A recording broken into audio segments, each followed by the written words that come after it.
Hi hello welcome to post 360. నేను మీ మురళి రాపల్లి. రాష్ట్రంలో శాంతి భద్రతలు ఉన్నాయా లేవా?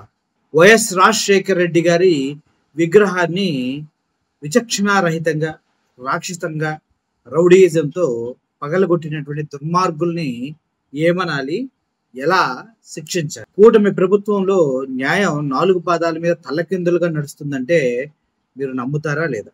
అదే ఎన్టీఆర్ విగ్రహము, అదే ఇంకో విగ్రహము వాళ్ళు పగలగొడితే ఇలాగే ఉంటుందా?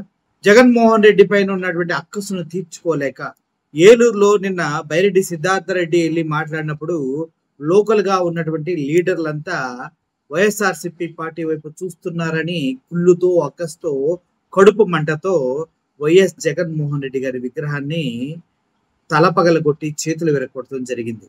ఏలూరు పెదవేగి మండలం దుగ్గిరాల గ్రామంలో ఈ ఘటన చోటు చేసుకుంది. ముఖ్యంగా ఒక మనిషి చనిపోయిన తర్వాత మనం గౌరవిస్తూ విగ్రహాలు కట్టుకుంటాం. ఆ చనిపోయిన వ్యక్తికి ఎంతో కొంత రెస్పెక్ట్ ఇవ్వాలి. కానీ ఇక్కడ కూటమి ప్రభుత్వం, ముఖ్యంగా టీడీపీ నాయకులు మరీ కుట్రపూరితంగా వ్యవహరిస్తున్నారంటంలో ఎటువంటి సందేహం లేదు. మహానాడు జరిగినప్పుడు వైఎస్ రాజశేఖర రెడ్డి గారి విగ్రహం ఉన్న ప్రాంతం మొత్తం ఆయన కనిపించకుండా ఎల్లో బ్యానర్స్ కట్టారు, ఎల్లో జెండాలు కట్టారు.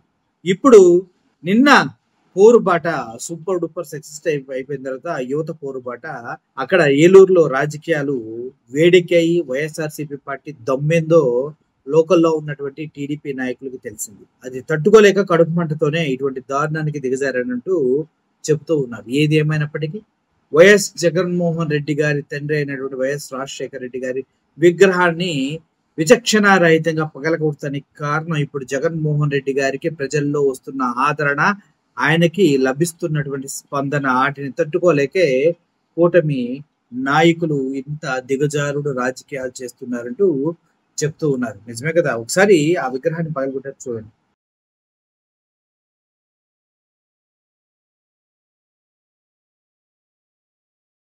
చూశారు కదా?